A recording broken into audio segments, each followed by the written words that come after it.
Bereshit, chapter 3. Now the serpent was more subtle than any animal of the field which Yahuwah Elohim had made. He said to the woman, "Has Elohim really said, 'You shall not eat of any tree of the garden'?"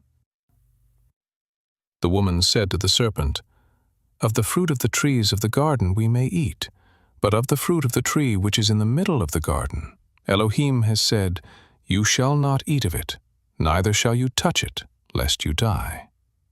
The serpent said to the woman, "You won't surely die, for Elohim knows that in the day you eat it, your eyes will be opened, and you will be like Elohim, knowing good and evil." When the woman saw that the tree was good for food, and that it was a delight to the eyes, and that the tree was to be desired to make one wise, she took of its fruit and ate.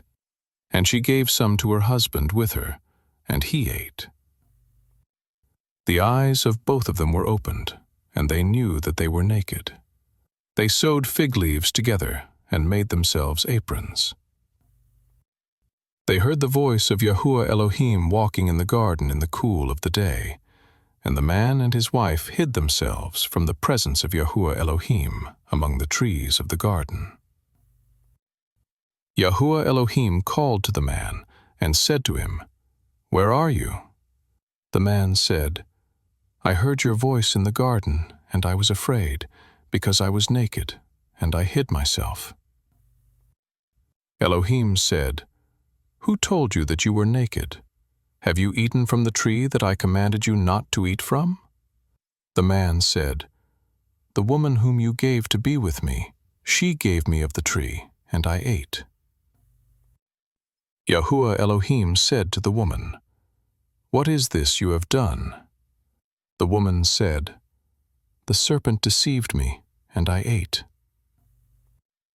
Yahuwah Elohim said to the serpent, "Because you have done this, you are cursed above all livestock and above every animal of the field.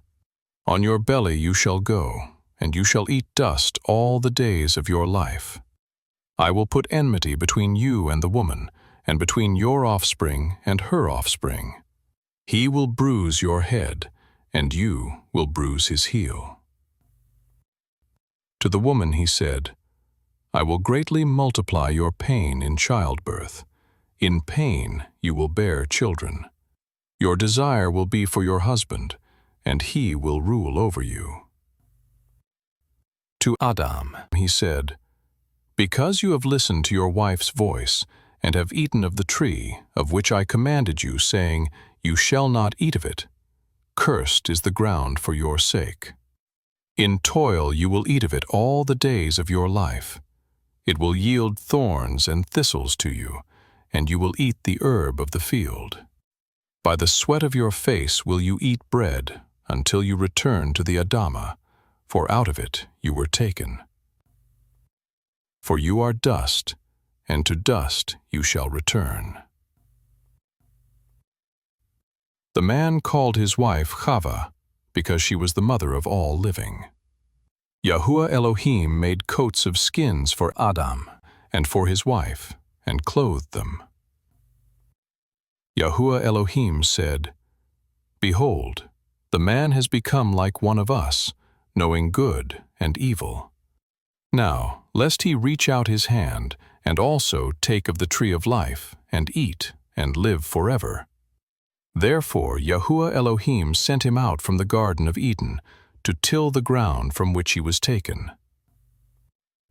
So he drove out the man, and he placed Kruvim at the east of the Garden of Eden, and the flame of a sword which turned every way, to guard the way to the tree of life.